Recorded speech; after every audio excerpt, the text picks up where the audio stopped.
Kampeni zinaelekea mwisho. Tarehe 29 tunaenda kupiga kura kumchagua rais wa nchi yetu, mbunge wetu na diwani wetu. Mambo matatu muhimu ya kuzingatia. La kwanza, tunaenda kumchagua rais ambaye atakuwa sura ya taifa letu.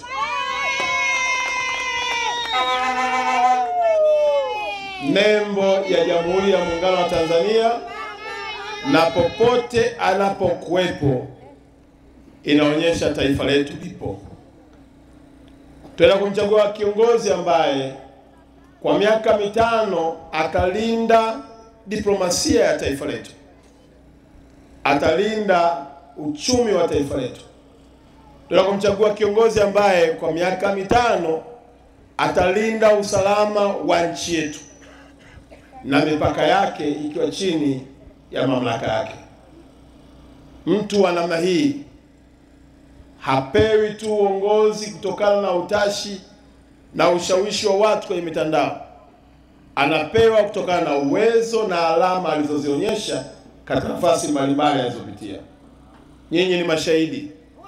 Taifa lilipoingia kwenye changamoto ya kuondokewa na rais, halikugawanyika taifa letu. Lilibaki moja kwa sababu tulikuwa na mwanamama mwenye maono makubwa na utulivu wa hali ya juu, anayapima mambo kwa vina na kina, na hatimaye taifa limebaki moja na umoja wa nchi yetu haujatetereka mpaka leo. Tumepita kwenye kipindi cha corona, madhara makubwa yaliyopiga uchumi wa hata mataifa makubwa, na kipindi hicho tulikuwa na changamoto kubwa sana, lakini uimara wake na umahiri wake taifa tumevuka salama.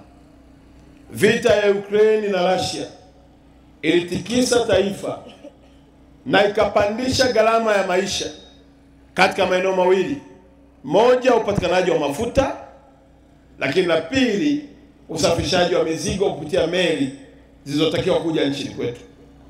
Lakini pamoja na yote hayo, Daktari Samia aliweka mpaka na ruzuku ya kupunguza gharama na ughali wa mafuta, petroli na diesel.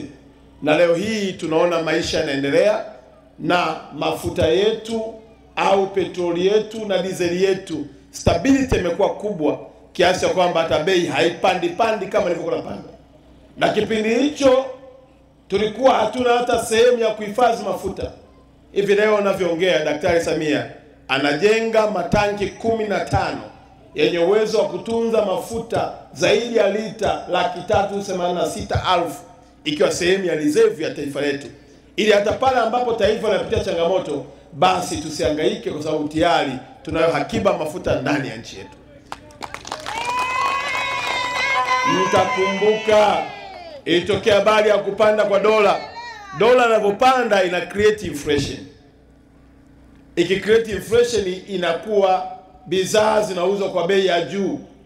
Lakini kwa uimara wake mwanamama huyu amepambana na inflation, akahakikisha kwamba dola sio tatizo. Na ndio maana sasa hivi tunacheza kwenye 2400 wakati ishafika mpaka 2700 mpaka 2800, na dola ikaadimika, tukajikuta hata kuagiza vitu nje ni changamoto. Huu wote ni uwezo wa kiongozi ambaye tunaenda kumkabidhi nchi kwa miaka mingine 5 tukiwa na uhakika kwamba tuko salama.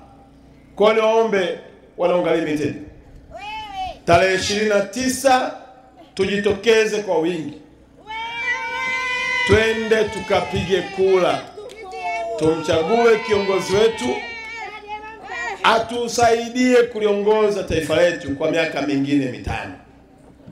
Huko kwingine wana mawazo, lakini mimi nawaambia yale mawazo ni ya mitandaoni tu. Nimejaribu kuangalia hata wale wanaotangaza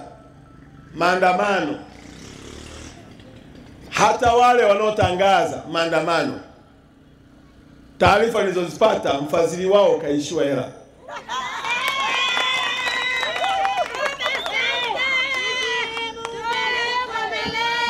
Kwa hiyo hizi ndani ya siku 2-3 mtaona ya kwamba hata ile nguvu waliokuwa nayo imeyeyuka. Kumbe wenzetu walikuwa wanaingiza pesa, wanakaa kwenye mitandao, patanuka hapa. Mkicomment wengi wanaonyesha zile comment kwa hiyo tajiri. Ona watu wanavyofanya nini? Wanavyotunga mkono, ongeza tena pesa. Ilikuwa hivyo hivyo. Kwa hiyo wamejikuta wamemlia hela yule mtu. Sasa hivi nasikia naye analalamika kwamba amefanya nini? Amefulia, ameishiwa, na wale walikuwa wanachangia kwenye mitandao ili kuhamasisha hilo jambo, hela zimekatika. Kwa hiyo mtaona hapa hata ile nguvu itakuwa imeshapotea, kwa sababu ilikuwa ni jambo la nini?